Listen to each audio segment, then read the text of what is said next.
اللہ علیہ کا رشتہ لینے کے لیے حضرت ابوبکر بھی آئے، حضرت عمر فاروق اعظم بھی آئے، حضرت عثمان غنی بھی آئے، لیکن جب سرکار نے ان سے منع فرمایا تو یہ تینوں لوگ اکٹھے ہو کر کے مولا کائنات کے پاس آئے اور کہا کہ ہم ایک ایک کر کے رسول اللہ کی بیٹی کا ہاتھ مانگنے گئے تھے، لیکن سرکار نے منع فرما دیا۔ ایسا لگتا ہے علی یہ مبارک حصہ تمہاری جھولی میں آنے والا ہے۔ بے شک، سبحان اللہ، بے شک۔ علی تم جلدی کرو، جلدی کرو، اور رسول اللہ سے ان کی بیٹی کا ہاتھ مانگا۔ حضرت مولا کائنات کبھی اوپر دیکھا، کبھی نیچے دیکھا، میں میرے پاس کیا ہے؟ میرے پاس تو کچھ ہے ہی نہیں، میں مالدار بھی نہیں، میں نبیوں کے نبی کی بیٹی کا ہاتھ مانگنے کس منہ سے جاؤں؟ لیکن مولا کائنات رضی اللہ تعالیٰ عنہ مرض یہ مولا ازہما اولا چل دیے، سرکار کی بارگاہ میں بیٹھے، دو زانوں پہ بیٹھے رہے۔ حیا ہے کہ زبان پر وہ الفاظ دہرانا نہیں چاہتے، آنکھیں بند کی ہیں، ہاتھ باندھے ہوئے دو زانوں ہو کر کے رسول اللہ کے سامنے بیٹھے ہیں اور بیٹھے ہیں۔ سرکار مسکرائے، وہ مسکرائی جان سی گلیوں میں پڑ گئی، وہ لب کشا ہوئے کی گلستان میں۔ سرکار مسکرائے، سمجھ گئے، لیکن پوچھنا چاہتے ہیں علی کیوں آئے، علی کیوں آئے ہو؟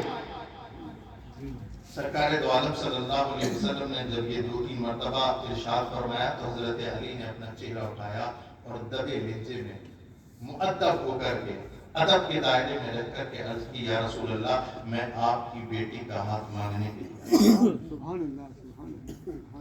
سرکار نے ارشاد فرمایا کہ علی میں نے اس سے پہلے کہ میں تم سے کچھ کہوں سنو، تمہارا نکاح اللہ نے ملائے اعلیٰ کے فرشتوں کی موجودگی میں میری بیٹی سے کر دیا۔ بے شک، سبحان اللہ۔ لیکن یہاں پر رک کر کے میں آپ کے زمین کو جھنجھوڑنا چاہتا ہوں۔ رسول پاک صلی اللہ علیہ وسلم اور حضرت علی کے درمیان میں باتیں ہو رہی ہیں، حضرت فاطمہ کو اس کی خبر نہیں۔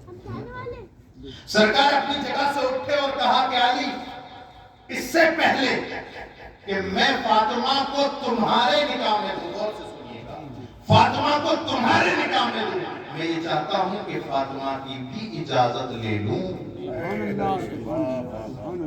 میں آپ کو اصلی اسلام بتا رہا ہوں، یہ علماء اصلی اسلام بتاتے ہیں جی۔ ایک وہ اسلام ہے جو کتابوں میں ہے اور ایک وہ اسلام ہے جس پر ہم اور آپ عمل کرتے ہیں۔ کتابوں سے باہر لانے کا وقت آ گیا۔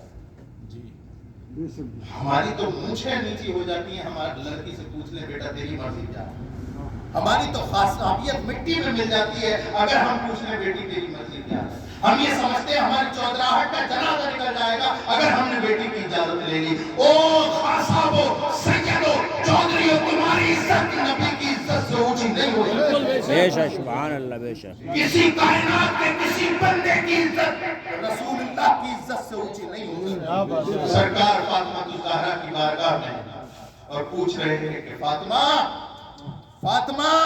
علی تمہارا ہاتھ مانگنے کے لیے آئے ہیں، بتاؤ تمہاری کیا رائے؟ سبحان اللہ، سبحان اللہ۔ کوئی ہے ایسا رسول اللہ کا کلمہ پڑھنے والا جو اس بات کو برداشت کر لے؟ ہاں کرنی پڑے گی۔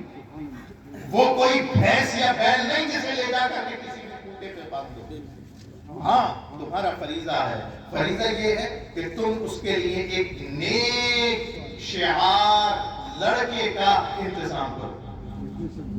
سرکار نے ارشاد فرمایا تنکحُ المرأۃ بأربع، سرکار نے ارشاد فرمایا نکاح 4 وجہوں سے کیا جاتا ہے،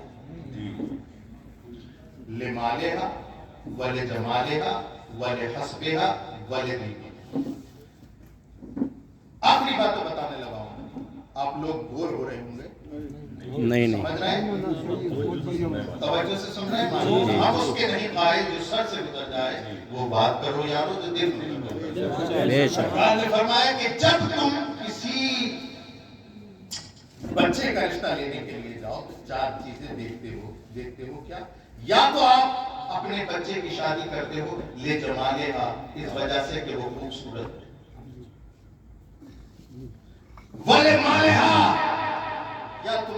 بچے کا نکاح اس وجہ سے کرتے ہو کہ جہاں ہم رشتہ لے کر کے جا رہے ہیں بہت مالدار، وَلِحَسْبِهَا، یا تم اپنی بچی کا یا بچے کا نکاح اس وجہ سے کرتے ہو کہ وہ خاندان بہت اعلیٰ ہے۔ سرکار نے ارشاد فرمایا وَلِدِينِهَا، یا پھر تم اس وجہ سے اپنے بچے کا نکاح کرتے ہو اس لڑکی سے یا لڑکے سے کہ وہ دیندار۔ اب سرکار نے ارشاد فرمایا فَاصْبِرْ بِذَاتِ الدِّینِ، پوری حدیث کا مفہومی ترجمہ یہ ہے کہ اے لوگوں جب تم کسی کے چوکھٹ پر رشتہ لینے کے لیے یا دینے کے لیے جاؤ تو خوبصورتی مت تلاش کرنا، مال تلاش مت کرنا، حسب نسب تلاش مت کرنا۔ سرکار ارشاد فرماتے ہیں اگر تمہیں کسی بچے کا نکاح کسی لڑکی سے کرنا ہے فَاصْبِرْ بِذَاتِ الدِّینِ، تو صرف دینداری دیکھ لے۔ بے شک سبحان اللہ بے شک سبحان اللہ سبحان اللہ، نعرہ تکبیر، نعرہ رسالت، جشن شادی، علماء اہل سنت، حضرت علامہ مفتی سید ریحان میرزا قبلہ۔ ہمارے معاشرے کا سب سے بڑا المیہ یہ ہے کہ ہم دین کے علاوہ سب کچھ دیتے ہیں۔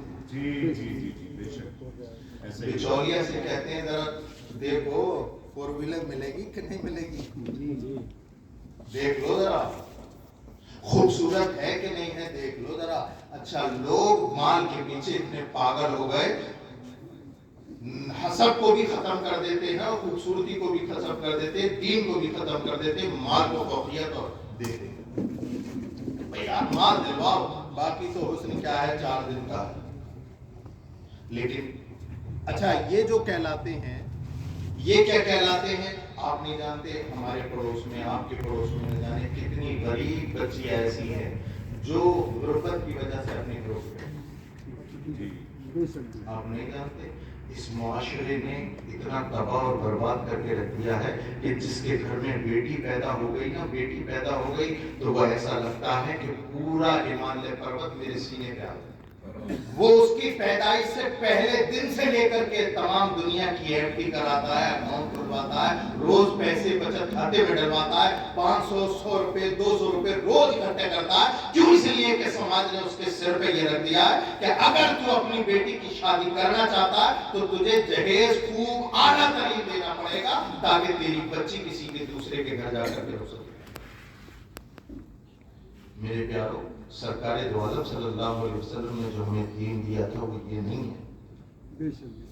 ڈیمانڈ کرنا مانگنا، بھائی یہ لوگ کہتے ہیں، علماء بیان فرماتے ہیں یہ ڈیجیٹل فقیر ہے، ڈیجیٹل فقیر مانگنے والے کہ کیا دو گے۔ اور اب اس سے پوچھ لو یہ جو کار اور 4 ویلر مانگ رہا ہے اس سے دیکھ لو اس کے پاس تیل پڑوانے کے بھی پیسے نہیں، اور تمام گاؤں میں اس نے پریشان کر کے رکھ دیا کہ میں 4 ویلر کروں گا۔ بچولیاں سے کہہ رکھا ہے، رشتہ داروں سے کہہ رکھا ہے کہ جب تک 4 ویلر کا کوئی رشتہ نہیں ہو میرے چوکھٹ پہ مت آنا۔ اور ہم نے دیکھا ہے 4 ویلر لینے والوں کو 1 مہینے کے بعد ان کی گاڑیاں بک جاتی ہیں، گاڑیاں نہیں زیور بھی بک جاتے ہیں، اور زیور ہی نہیں بلکہ پورے خاندان کی عزت بک جاتی ہے۔ اس لیے کہ رسول پاک صلی اللہ علیہ وسلم کی شریعت سے منہ موڑنا کوئی مذاق کھیل نہیں۔ قرآن فرماتا ہے من اعرض عن ذکری فإن له معیشۃ ضنکا ونحشرہ یوم القیامۃ اعمی۔ اے لوگوں جو ہمارے نبی کی شریعت سے منہ موڑے گا ہم اس کی زندگی دوبھر کر دیں گے اور کل قیامت کے دن اسے اندھا بنا کر کے اٹھائیں گے۔ رسول پاک صلی اللہ علیہ وسلم کی شریعت سے بغاوت کرنا یہ کوئی مذاق کام نہیں۔ تو میرے پیاروں اپنا مزاج بدلو، شادیاں سستی کرو اور دینداری دیکھو۔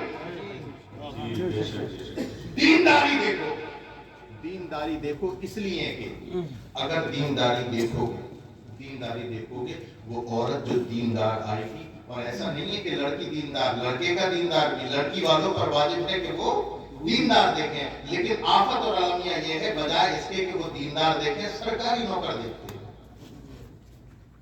اور سرکاری نوکر والے سے ہی اپنی بیٹی کی شادی کریں گے۔ اس چکر میں بچیوں کی عمریں 30 35 سال ہو گئی، انہیں اب کوئی رشتہ آنے کو تیار نہیں۔ وجہ یہ ہے کہ وجہ کیا ہے؟ وجہ یہ ہے ہم نے شریعت سے ٹکرا ہو،